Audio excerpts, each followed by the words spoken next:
Salamlar, vaxtınız xeyir olsun. Bugün Windows 11 əməliyyat sisteminin nəzəriyyə hissəsini izah ilə qarşınızdayım. Windows 11 əməliyyat sistemi bilirsiniz ki, yenilənmiş əməliyyat sistemidir. Artıq Windows 10 olmadığı üçün Windows 11 əməliyyat sistemi imtahanlarda istifadə olunur. Bəs Windows 11-in hansı yenilikləri var? Nəzəriyyə hissəsinə ona baxacağıq. Windows 11-in növləri var. Windows 11 Home, Windows 11 Pro, Pro Workstation, Education təhsil üçün nəzərdə tutulan, C təhsil müəssisələri üçün nəzərdə tutulubdur. Eyni zamanda Enterprise IT əsaslı bir Windows 11 əməliyyat sistemidir. Üstünlüyü nədir bu əməliyyat sisteminin?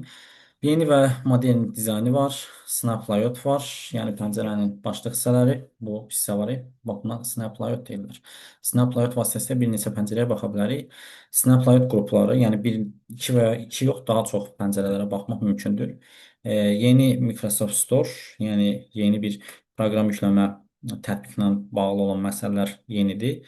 Daha yaxşı performans və enerjinin effektiv istifadəsi burada var. Desktop yenilənibdir. Yeni inteqrasiya olunmuş Microsoft Taskbar var.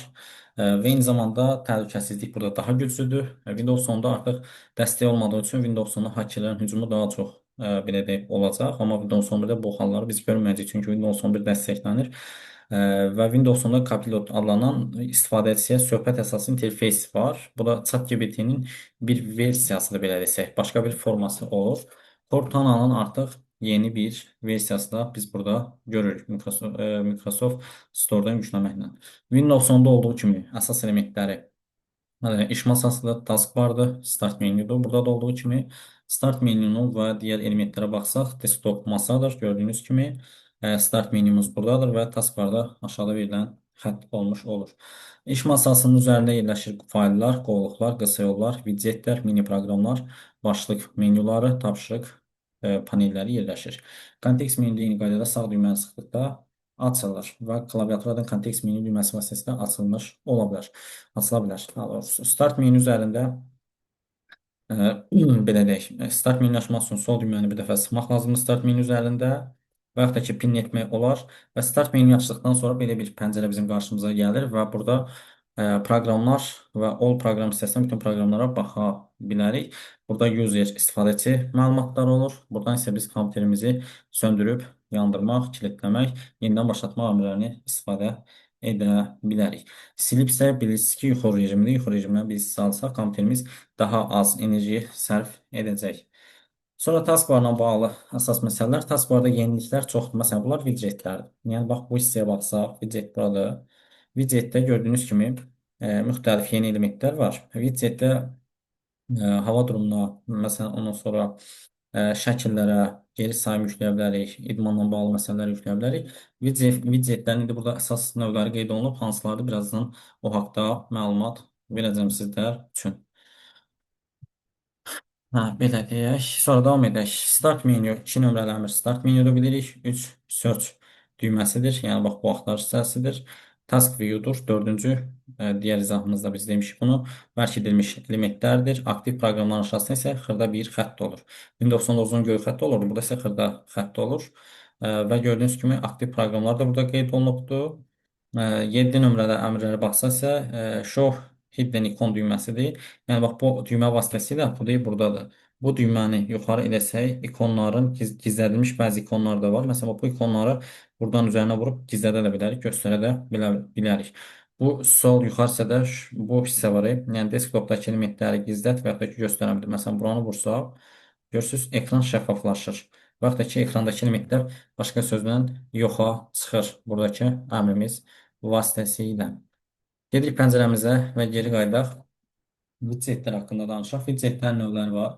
Widgetdən news xəbərlərə baxa bilərik, təqvimə baxa bilərik, tapşırıqlar siyahısına, nəqliyyat məlumatlarına, səhmlərə baxa bilərik, yeniliklər, yəni xırda məlumatlar. Məsələn, bax, bu hissəyə yerləşdirərsiniz, söhbət buradan gedir. Məsələn, news, xəbərlər, nəqliyyat, idman, nə bilim, hava durumu, zamanla bağlı məsələlərə buradan widgetlərdən baxa bilərsiniz, istifadə edə bilərsiniz, hazır orada durur. Sonra qalan hissəni Windows ondan bilirsiniz. Çox burada qalmaq istəmirəm. Taskbarla bağlı məqamlar. Bax, məsələn, taskbarla bağlı əsas məsələlərdən biri nədən ibarətdir? Taskbarla bağlı, məsələn, biz nə demişdik? Taskbarın 3 dənə rejimi var idi. Eyni şəkildə burada da var taskbar növləri. Green taskbar is full, always hide label. Bir də new əmrləri burada da var. Taskbar üzərində nələr yerləşdirib, nələr göstərmək burada olar. Və taskbar üzərində yerləşənlərdə yerləşdirmək olar qutuları, mətn axtarış qutularına, axtarış qutularını gizlət və yaxud da ki, göstərmək və yaxud da ümumiyyətlə gizlətmək olar hidden əmri vasitəsilə. Burada gördüyünüz kimi rejimlər always, WinTaskbar is full, neyvə əmrlərdə var. Bunları biz Windows 10-dan artıq bilirik. Bu hissələr bizə lazım deyil. Bunları demişik Windows 10 əməliyyat sistemində. Əsas obyektlər nədir? File, folder, yəni yarada bilərik new-dan, qovluq, daha doğrusu üzr istəyirəm, folder burada olmalıdır. Folder, file, qısa yol, shortcut əmrləri buradan da yarada bilər. Bax, məsələn, biz faillə bağlı nə demişdik? Windows 10 əməliyyat sistemində 255 simvol ola bilərdi. Windows 11-də də eyni qaydalardır. Windows 10 əməliyyat sistemində də və 11 əməliyyat sistemində də genişləmə 5 ola bilərdi. İkisinin ümumilikdə sayı 260 dənə olur. Və bizim çöp adamımız vardı, xatırlayırsınızsa. Həmin o çöp adamın qadağası burada da var. Burada da həmin simvollar gördüyünüz kimi qadağan edilmiş şəkildədir. Bəzi sözlər var idi ki, onlar hansı ki qadağan idi. Fail və qovun adındadır. Burada verilən sözlər Pırını, Augustinol, John, sadəcə özü və randa rəqəmlər olarsa qadağan olur. Faillərin genişləmələri Windows 10-un keçdiyimiz genişləmələrdir. Eyni şəkildə burada da bizim qarşımıza çıxır. 2 dənə maska yenə burada var. Sual və ulduz maskaları. Qovluq, məsələn, bax bu qovluq baş qovluğun işarəsidir. Yalnızca saxlayın.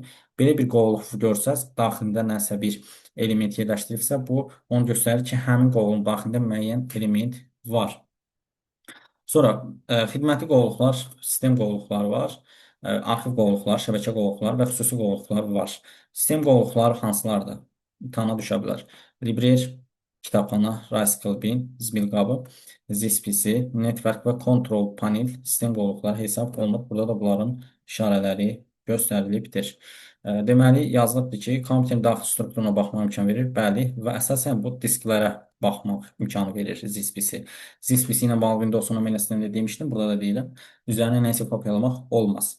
Recycle bin-də nə deyir? Silinen obyektlər saxlayır və formatdan sonra belə ikonu ekranda qalır. Yəni, kompüteri format versək, ekranda qalır. Onda olduğu kimi 11-də də ilk dəfə ekrana gələn məhz Recycle bin olmuş olar. Kontrol panellə bağlı məqamlar deyirik. Kontrol panel ikonu dəyişmək olmaz. Kateqoriyalar və small ölçülərində olur. Network şəbəkəni idarə edir. Liblər kitabxana faillərdir. Kitabxanada nələr saxlana bilər?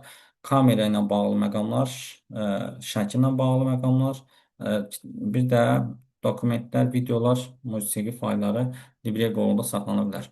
Arxiv qovluqlarda gördüyünüz kimi üstə kitablar və sepi çəkilmiş şəkildə bunu Windows 10-da demişdim. 2024-də baxmaz, məhz bu sual istifadə olunmuşdu qəbulda buna oxşar bir məqam. Baş diskin adı, baş qovluq, alt qovluqlar və nəhayət fail bunlar dediyimiz məsələlərdir. Qısa yollar eyni şəkildədir. Qısa yolların işarəsi olur. 1 kilobayt həcmi olur qısa yolun. Qısa yolun yaratmaq üçün kopya və paste əmrlərindən istifadə edə bilərik. Qısa yolla bağlı demişdik. Alt düyməsi və mouse'un sol düyməsi basılı vəziyyətdə sürükləsək yenə qısa yol yarada bilərik. Gördüyünüz kimi qısa yolun yaradılmaq əmrləri də kontekst menülarda öz əksini tapır. Windows 11-in növləri və onlarla iş prinsipləri. Baxın, pəncərənin növləri daha doğrusu. Pəncərənin növləri, məsələn, tam ekran rejimi var, yəni yana ekran rejimi var. Gördüyünüz bu şəkildə. Bunlar da bax, bu yeni özəllikdən həyata keçirə bilər. Snap Layout deyirlər bu funksiyaya. Çox monitor dəstəyi burada var. O, əvvəlki Windows 10 və 7-lərdə, 8-lərdə yox idi. Pəncərənin elementləridir. Minimize, Restore Down, Maximize, Close eynidir. Pəncərənin hər hansı hissəsindən yuxarı çəkmək, məsələn, görürsünüz. Pəncərəni əgər biz əvvəlki vəziyyətini yəni gətirsək, görürsünüz, yuxarı bir belə ox işarəsi gəlir. Bu işarəni görürsünüz, sağa ox işarəsi gəlir və yaxud da ki, yenə iki başlı ox işarəsi gəlir. Müxtəlif istiqamətlərə aparmaq olar bu əmrlər vasitəsilə. Zoom funksiyası və toxunma funksiyası var. Baxın, pəncərəni artırmağa imkan verir. Ümumiyyətlə, istənilən pəncərəni böyütmək üçün Win düyməsi basılı vəziyyətdə və üstə gələk işarəsi vurularsa, zoom böyüyə bilər. bu əmrlərimiz vasitəsilə. Kontekst menyular barəsində biz digər videolarımızda məlumat vermişik, anlayış vermişik. Məsələn, view ilə bağlı demişdik. View 3 dənə forması var. Large, medium, small. Windows 10-da olduğu kimidir. Amma burada bir dənə belə desək, funksiyanal əlavə ediblər. Məsələn, large-ın kombinasiya düyməsi Ctrl-Shift 2-dir. Medium-unki Ctrl-Shift 3, small-unki Ctrl-Shift 4-dür. Bunları yadımızda möhkəm şəkildə saxlayaq.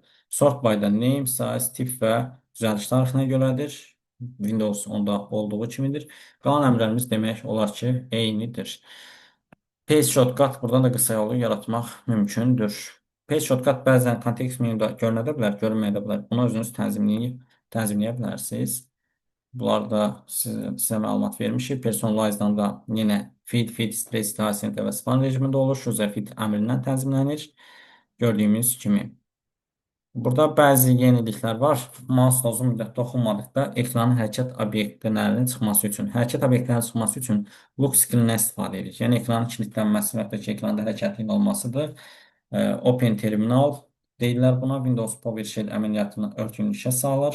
Yəni bunlar əzbərlənməli olan məqamlardır. Faylın kontekst menüsündə cut, copy, rename, share, delete, open, white əmrləri mövcuddur. Digər videomuzda buna təfərrüatlı bu əmrlərə toxunmuşuq.